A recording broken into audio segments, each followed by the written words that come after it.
ఆది వరాహ క్షేత్రం కమాన్పూర్ దగ్గరలో, కమాన్పూర్ ఊరిలోనే ఉంటుంది ఆది వరాహ క్షేత్రం. ఇది స్వయంభూగా వెలిసిన ఆది వరాహ క్షేత్రం.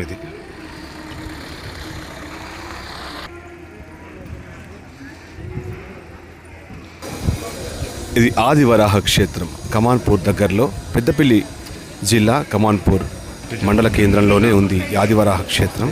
ఇది అద్భుతమైన క్షేత్రం. ఈ క్షేత్ర మహిమ ఏంటంటే, ఇది కొన్ని వందల వేల సంవత్సరాల కింద ఇది ఆదివరాహ స్వామి వెలిచాడు స్వయంగా. ఎండకు ఎండుతూ వానకు తడుస్తూనే ఉంటారు. ఇతనికి గుడి ఉండదు, గుడి కట్టవద్దని చెప్పారు.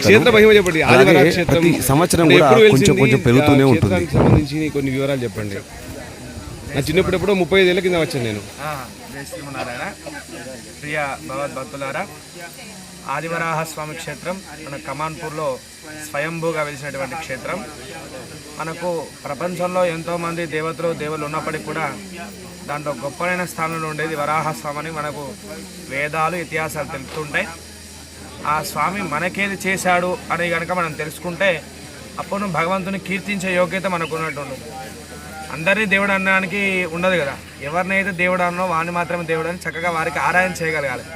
అయితే వరాహస్వామి మనకేం చేశాడు? మరి ఆయన పంది కదా, పందిగా ఉండి మనకేం చేశాడంటే, పందిగా అవతారం ఎత్తింది కేవలం మనుషుల గురించే. ఏంది మరి ఆ స్వామి మనకు చేసిందంటే, భూమాతని రక్షించి మనకి ఇచ్చాడు వరాహస్వామిని మనకు వేదం చెప్తుంది. మరి భూమాతని రక్షించడం వల్ల మనకేం ఉపయోగం ఉంది? మనం తింటున్నాం, తిరుగుతున్నాం, అన్నీ బాగానే ఉన్నాయి కదా. మరి దానికి దీనికి సంబంధం ఏంటంటే, వరాహస్వామి ఎప్పుడైతే ఈ భూమాతను రక్షించి మనకిచ్చాడో అప్పటి నుండి మన కూడా కొనసాగుతుంది. మనకి తినడానికి తిండి కావాలంటే భూమిని ఆశ్రయించాలి, కట్టుకోవడానికి బట్ట కావాలంటే భూమిని ఆశ్రయించాలి, లేదు ఏది చేయాలని కూడా భూమిని ఆశ్రయించాలి. ఆఖరికి మరణించిన తర్వాత కూడా మళ్ళీ భూమిలోకి వెళ్ళాలి. ఇలాంటివి ఏవి చేసినా కూడా భూమిని ఆధారంగా చేసుకొని మనం బతుకుతాం. కాబట్టి అలాంటి భూదేవిని మనకు అందించిన వాడు వరాహస్వామి అనమాట. సో ఆ భగవంతుడు కనుక లేకపోతే మనకు జన్మం ఉండదు, మరణం ఉండదు, ఇవి రెండు ఉండవు. కాబట్టి అలాంటి భగవంతుడైన వరాహస్వామి మన కమాన్పూర్లో స్వయంభూగా వెలిసినటువంటి స్వామి. ఇక్కడున్న వరాహస్వామి మనకు ప్రపంచంలో ఎక్కడా లేనటువంటి వరాహస్వామి ఇక్కడ దర్శనమిస్తాడు. మరి ఆ ప్రత్యేకత ఏమిటంటే, ఇక్కడున్న వరాహస్వామిని ఆది వరాహస్వామి అని పిలుస్తారు. ఆది అంటే సంస్కృతంలో తొలుత అని అర్థం.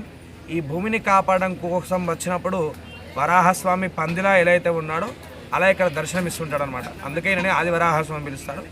ఆ స్వామి ఇక్కడ స్వయంభూగా పిలిచారు. చక్కగా ఆ స్వామిని కోరికలు కోరిన వారందరూ కూడా గుడి కడదామంటే గుడి కూడా వద్దని చెప్పి స్వామి అనుకున్నారని చెప్పి, అలానే ఇక్కడ ఉన్న స్వామి కొంచెం కొంచెంగా పెరుగుతాడని ఇక్కడ స్థల పురాణం కూడా ఉంది.